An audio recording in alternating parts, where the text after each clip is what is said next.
concrétiser leur volonté d'enterrer la hache des guerres en faisant table rase du passé. Les différents protagonistes ont signé hier à Djouba, capitale du Soudan du Sud, un accord de paix définitive. Le maréchal du Tchad, Idriss Déby Itno, garant de cette entente historique, y a pris part. Précision détaillée dans ce journal. L'actualité ce dimanche est également marquée par cette audience que le maréchal du Tchad a accordée au ministre d'État saoudien chargé des affaires étrangères. L'émissaire saoudien est porteur d'un message verbal du serviteur des deux saintes mosquées, le roi Salman Ben Abdelaziz Al Saoud. Et puis nous ferons également le focus sur les différentes activités dans le cadre de l'opération de la révision du fichier électoral en Djamena et dans les provinces. Bonsoir à tous et merci de suivre le 20h de ce 4 octobre 2020. Sachez tout d'abord que l'invité de ce soir est le président de la Ligue tchadienne pour la lutte contre le cancer, Dr Manikassé Palouma. Bonsoir. Bonsoir. Avec vous, nous allons parler de la lutte contre le cancer féminin appelé Octobre Rose. Merci. Ça sera dans une dizaine de minutes.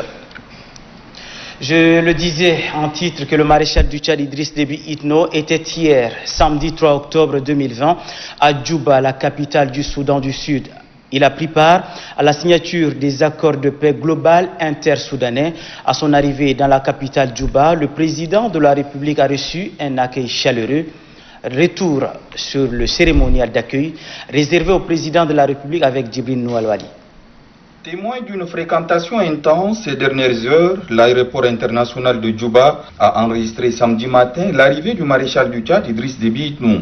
Le président de la République signe sa présence, honorant ainsi l'invitation que lui a adressée son homologue Salva Kiir, venu personnellement l'accueillir au bas de la passerelle. Contexte sanitaire oblige, les gestes sont calculés, mais cette restriction n'a rien enlevé à la solennité de l'instant. L'échange d'amabilité a laissé place à l'exécution de l'hymne national.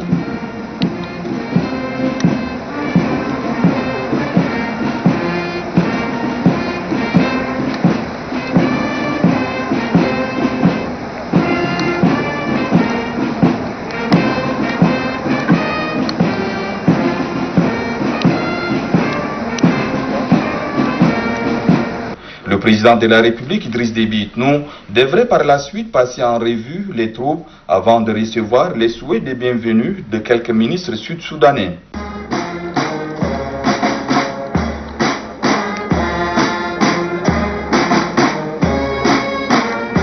Exercice fait également par le président Salva Kiir, qui a rendu la politesse aux membres de la délégation présidentielle tchadienne. Le maréchal du Tchad retrouve sur place d'autres dirigeants africains et des délégations de haut niveau venus prendre part à la cérémonie de signature officielle des accords de paix définitifs entre le gouvernement de transition et l'essentiel de groupes politico-armés.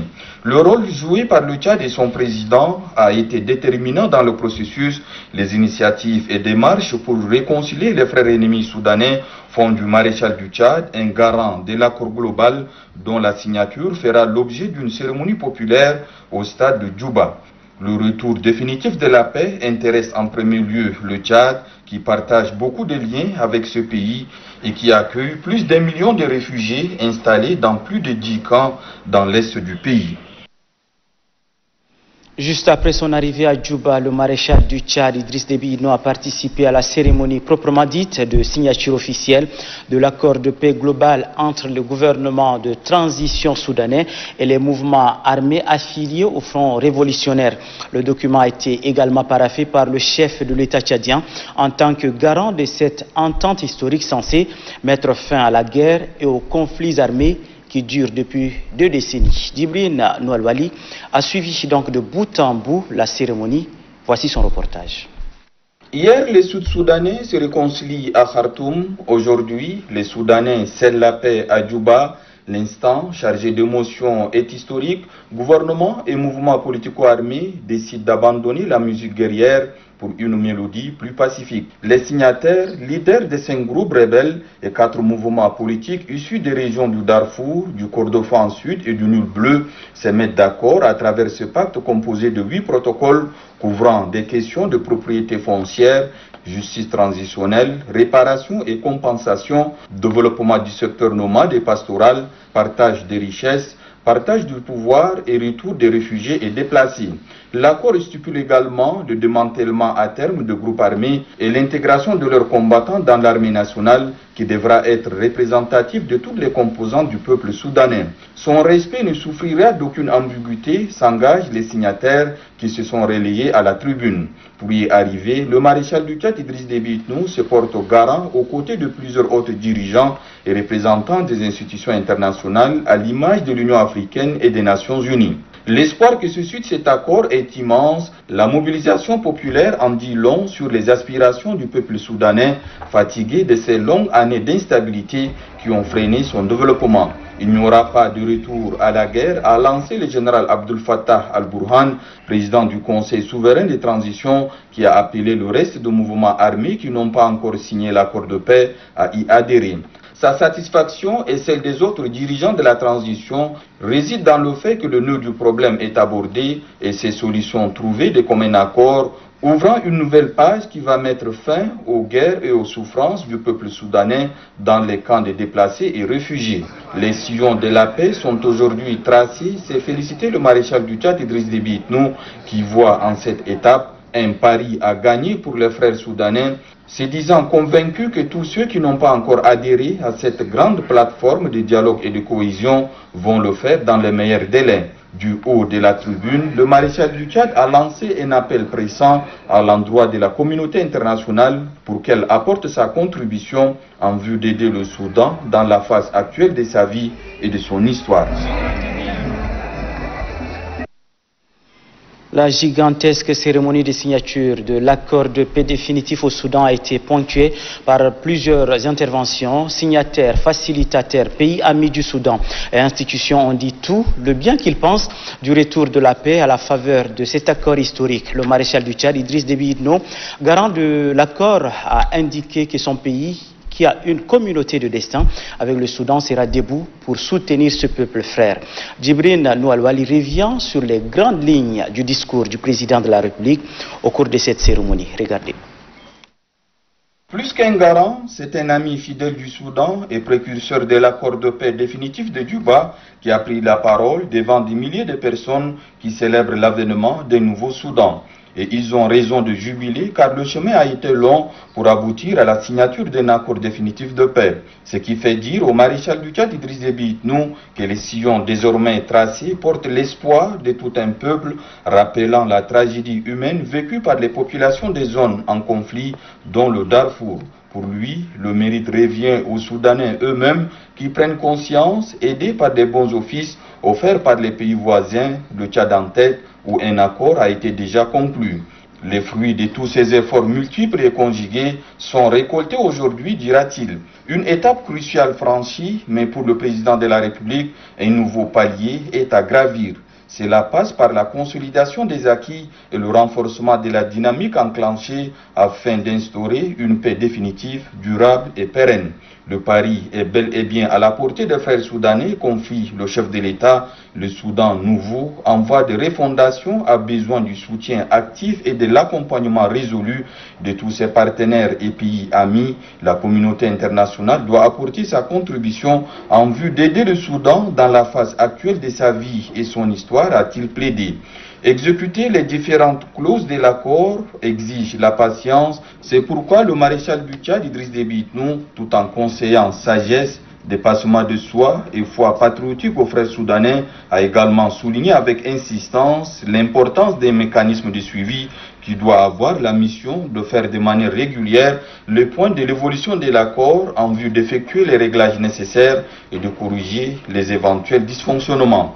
Le Tchad, qui a une communauté de destin avec le Soudan, sera debout, comme à l'accoutumée, pour soutenir le peuple frère, a-t-il affirmé, non sans inviter la force mixte Tchad-Soudan, qui est déjà active sur le terrain, à poursuivre sans relâche sa mission en vue d'assurer la sécurité des personnes et de leurs biens, ainsi que la prévention de tout acte visant à remettre en cause la paix et la quiétude chèrement acquises. La symbolique de cette cérémonie qui scelle la réconciliation et la cohésion au Soudan, à écouter le maréchal du Tchad, Idriss Déby Itno, doit inspirer d'autres pays du continent qui sont en but à des conflits et aux violences dont la Libye.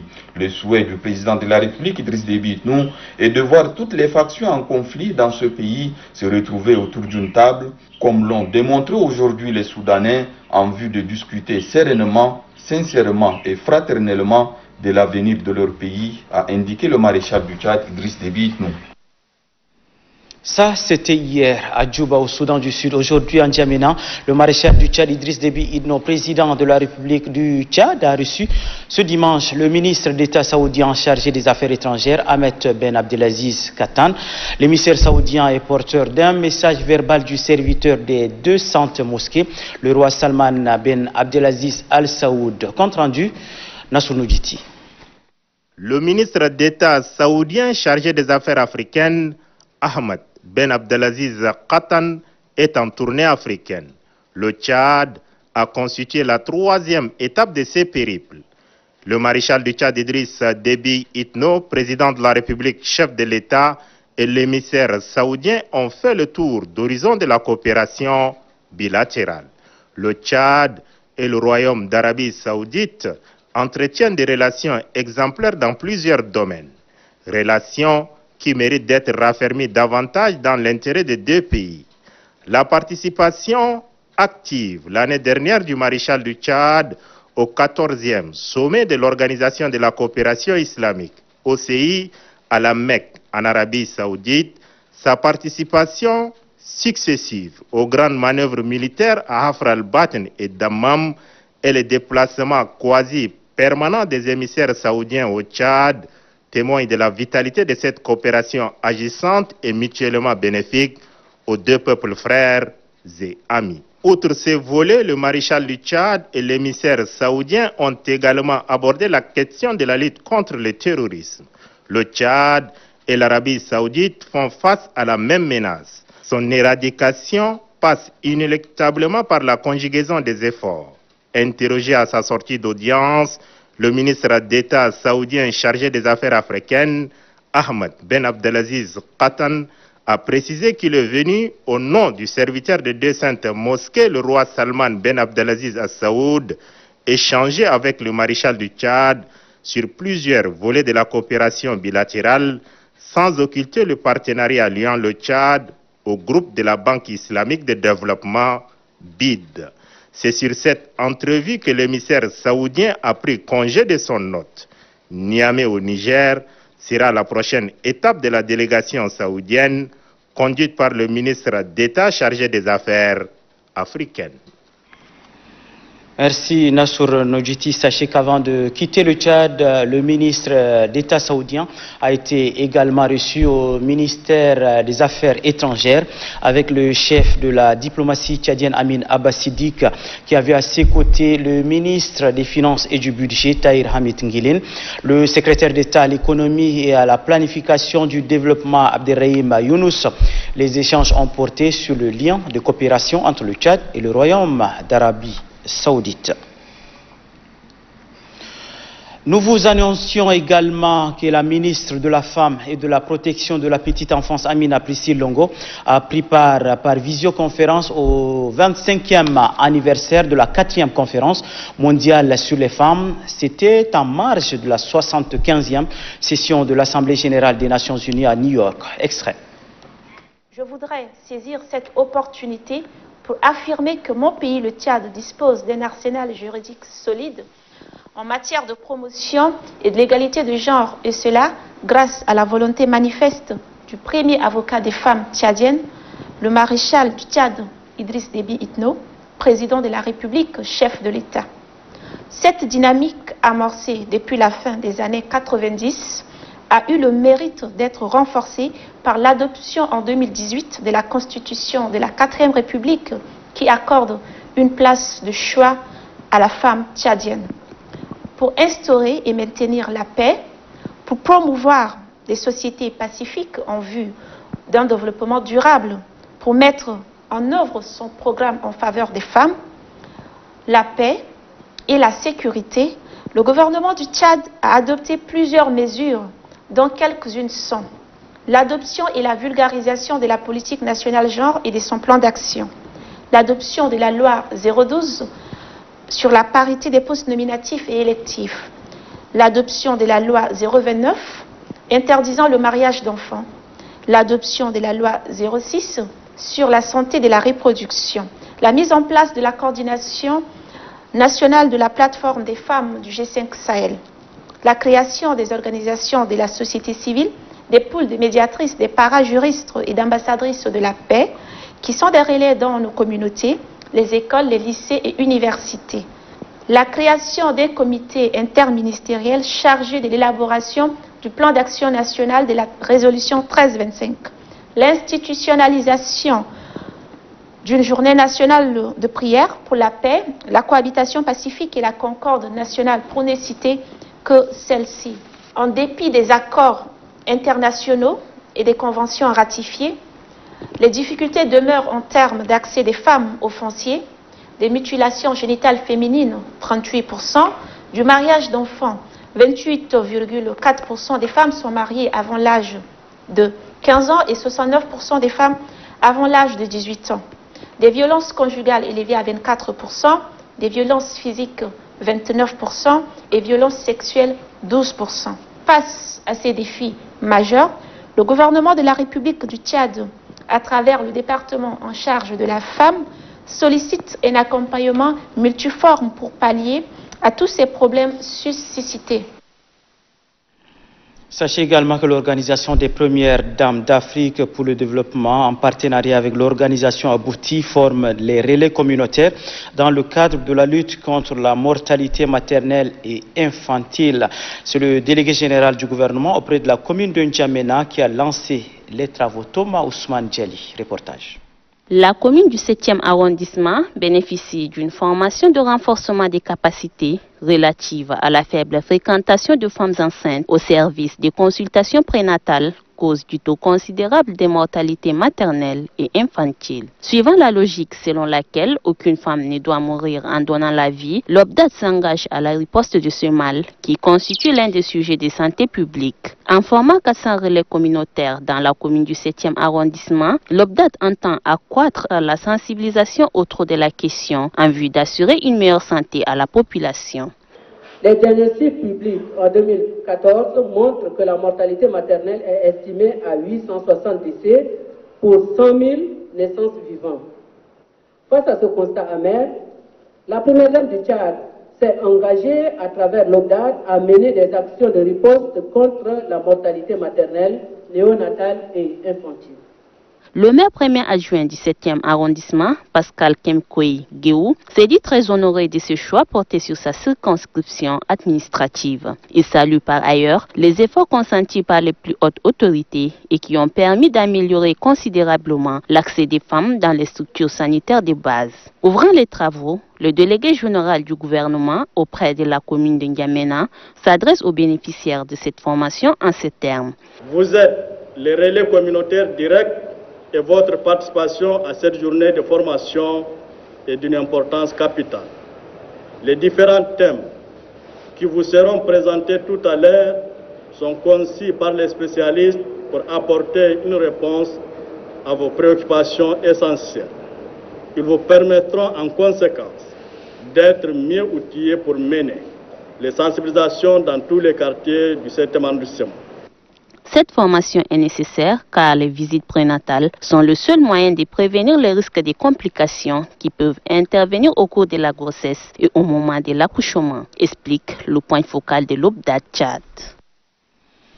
Avant de retrouver notre invité de ce soir avec qui nous allons parler d'Octobre Rose, un mois dédié à la lutte contre le cancer féminin, retenez que le programme national de lutte contre le cancer s'inscrivant dans cette directive a lancé officiellement les activités le 30 septembre dernier. On en parle avec Varelach.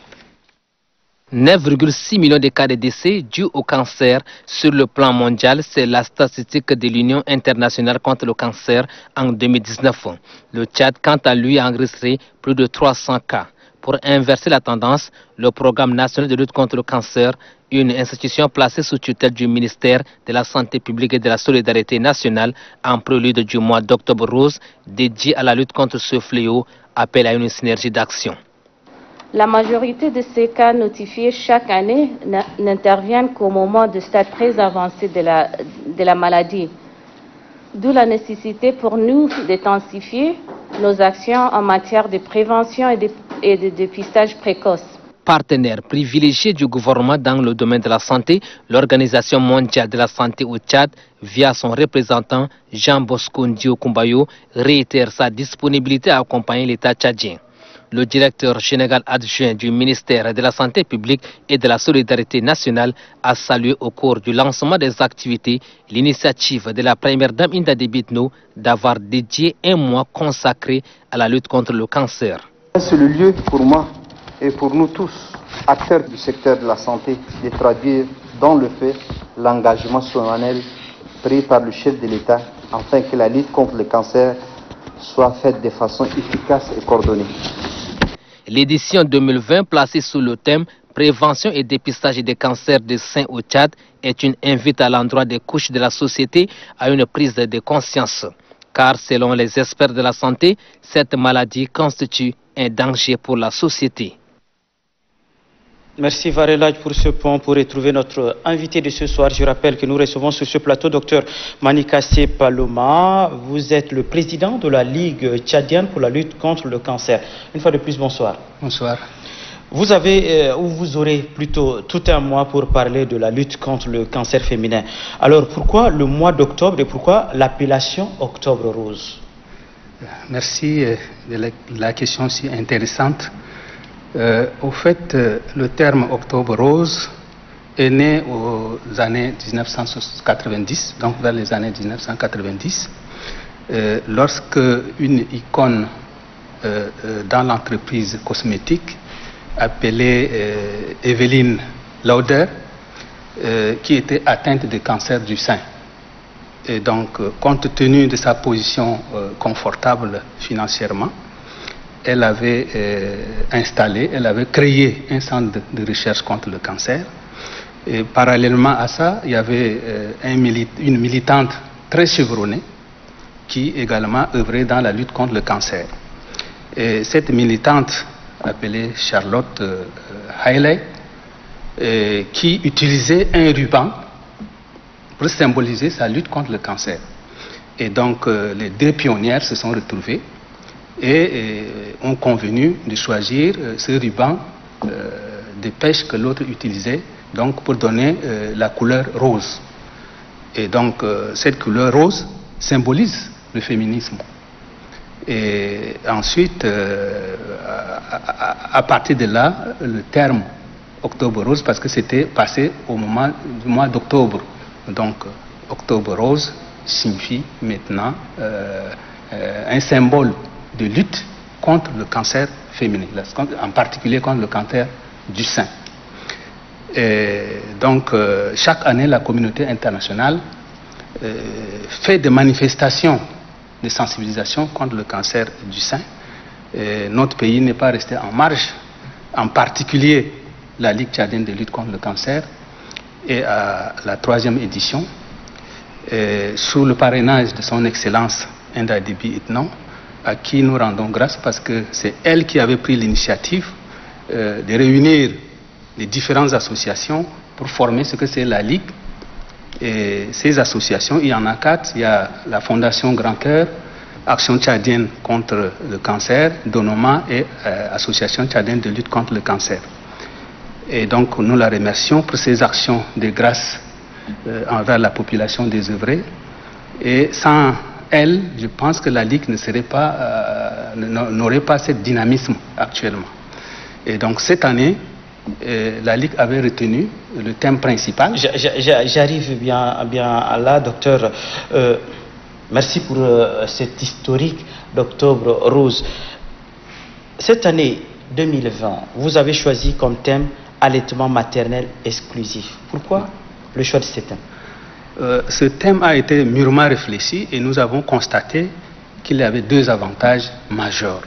Le premier avantage, c'est que une femme qui allaite exclusivement son enfant, au moins pendant 6 mois et au-delà de 6 mois. Ceci assure la protection correcte contre les infections chez l'enfant et la croissance naturelle. Le deuxième avantage, c'est que l'allaitement maternel exclusif, ou du moins pendant 6 mois, et après 6 mois, la femme doit continuer à allaiter au moins 1 an.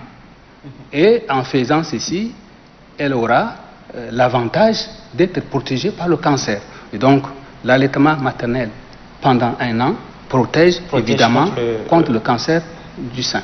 Okay. Et aussi, nous avons choisi ce thème parce que les cibles sont faciles. Toutes les femmes allaitent, nous pensons que le message peut être facilement perçu par ces femmes-là et avec ses avantages. Dans cette lutte, docteur, contre le cancer, que vise la Ligue? La Ligue a un objectif général, c'est-à-dire de lutter contre le cancer. Et elle a également des objectifs spécifiques, c'est-à-dire prévenir en menant des campagnes de sensibilisation sur les facteurs de risque d'apparition de cancer et ensuite faire un certain nombre de plaidoyers pour que notre pays dispose au moins un plateau technique pour soigner les malades. Souvenez-vous que nous n'avons pas un plateau technique à l'heure actuelle pour soigner ces malades cancéreux. Ok, selon vous, docteur, quels sont les principaux facteurs de risque de cancer du sein et du col de l'utérus? Il y a plusieurs facteurs. De toute façon, il y a 2 gros facteurs. Il y a les facteurs environnementaux et les prédispositions génétiques. Et le plus souvent, les facteurs environnementaux qui constituent 90% des facteurs de risque d'apparition des cancers. Et ces facteurs environnementaux, on peut citer l'obésité, parce qu'il faut faire le sport tout le temps, l'obésité, l'alcoolisme chronique, le tabagisme, bien sûr, le tabagisme, et également les infections sexuellement transmissibles. Parce que pour le cancer du sein, les femmes qui ne présentent pas les infections sexuellement transmissibles n'auront pas le cancer du col. Mais dans la plupart des cas, les femmes rencontrent souvent au cours de leur activité sexuelle le virus majeur qui est responsable dans la plupart des cas de cancer du col, c'est le virus qu'on appelle le HPV, donc le Human Papillomavirus. Et donc, ces facteurs environnementaux, évidemment alimentaires bien sûr, donc alimentaires y compris l'alcoolisme chronique et la bouffe également, les gens ne consomment pas les légumes. Il est bien conseillé de prendre des légumes. Donc voilà les quelques facteurs de risque de cancer, que ce soit le cancer du sein ou bien le cancer du col et même le cancer en général. Mais il y a des prédispositions génétiques, c'est-à-dire que... Qui protègent contre le cancer? Non, enfin, les prédispositions génétiques, c'est-à-dire une femme pour qui dans la famille il y a eu existence d'un cancer, c'est-à-dire ses sœurs, ses tantes, cette dame-là, la progéniture, a la chance ou bien la malchance d'avoir le cancer multiplié par 3 ou par 5. Donc, si dans une famille donnée, qu'il y a existence d'un cancer, toute la famille doit prendre des dispositions pour le dépistage assez précoce. Donc, un suivi tout à fait précoce. Ok. Comment prévenir le cancer féminin en dehors de la sensibilisation que vous faites déjà? Voilà. La sensibilisation, d'abord, est un facteur fondamental. Donc, il vaut mieux prévenir que guérir. Et si tout le monde respecte, donc évite les facteurs de risque, on va évidemment éviter l'apparition de cancer. Mais ces facteurs de risque, je viens de les citer. Donc, l'alimentation, l'obésité, la sédentarité, l'alcoolisme, évidemment le tabagisme, donc les infections sexuellement transmissibles. Il faut simplement éviter ces facteurs de risque. Si vous ne fumez pas de la cigarette, vous n'êtes pas sédentaire, vous faites la marche tous les jours au moins 30 minutes chaque jour, il va de soi, vous allez éviter, n'est-ce pas, l'apparition de cancer. Mais les femmes tchadiennes sont actives, elles sont... Oui, les femmes tchadiennes sont évidemment actives, mais celles qui sont actives, ceci ne suffit pas. Il y a aussi l'alimentation qui compte. Si vous mangez mal, c'est un problème. Nous avons parlé également tout de suite de l'allaitement maternel et que si la plupart des femmes ne veulent pas allaiter correctement l'enfant, ils donnent le biberon à l'enfant, c'est aussi un facteur de risque. Docteur, parlez-nous un petit peu de la particularité d'Octobre Rose 2020. La particularité d'Octobre Rose 2020, c'est que à l'époque, nous faisons des activités qui drainent pas mal de foules, et nous faisons des échanges directs, par exemple, avec le monde, les étudiants,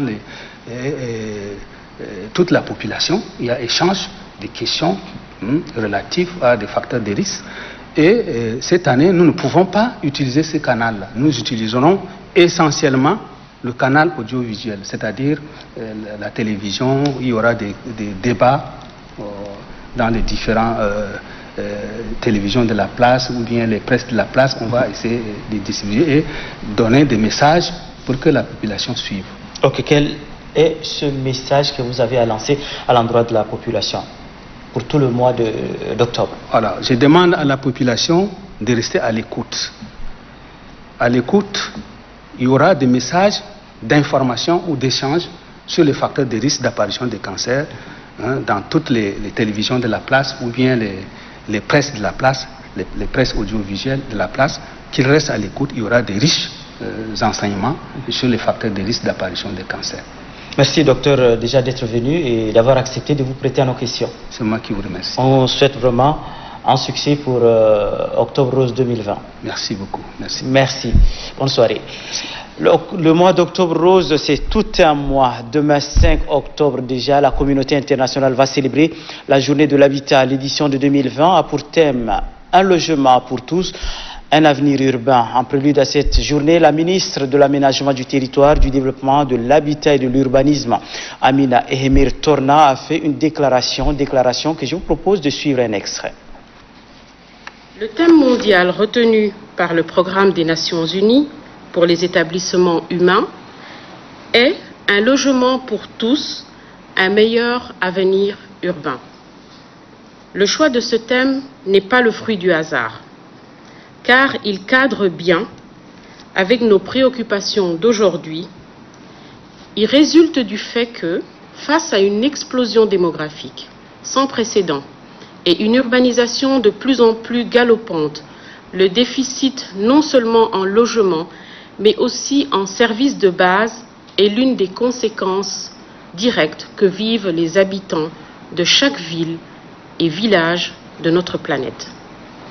Les effets du changement climatique, la crise économique que traversent certains pays depuis bientôt 6 ans et la pandémie du Covid-19 à laquelle fait face toute la planète rendent chaque jour la question du logement un peu plus complexe et sapent désormais les efforts et progrès enregistrés jusqu'ici. Face à ces 3 fléaux, la chaîne de production et d'acquisition du logement connaît déjà un ralentissement sans précédent et appelle de notre part d'autres formes d'approche et de mode de vie. Ainsi, nous pourrons assurer à nos concitoyens un habitat adapté, décent, et ce, en conformité avec les objectifs énoncés dans le nouvel agenda urbain.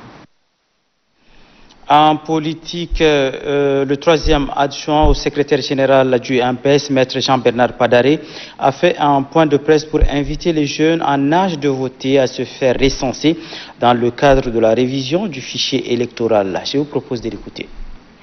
Le président de la CENI, conformément à la loi électorale et au chronogramme de cette institution, a lancé les opérations de révision de la liste électorale sur toute l'étendue du territoire national.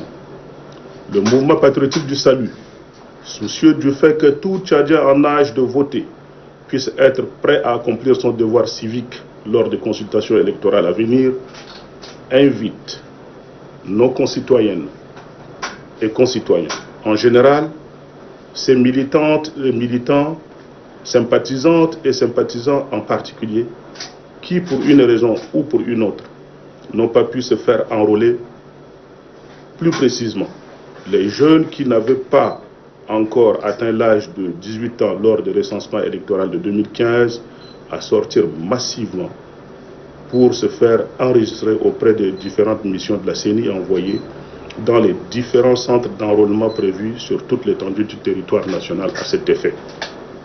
Pour mieux vous orienter, les membres du bureau politique national sont dépêchés dans tous les départements pour venir en appui aux conseils départementaux, communaux, villageois et féeriques.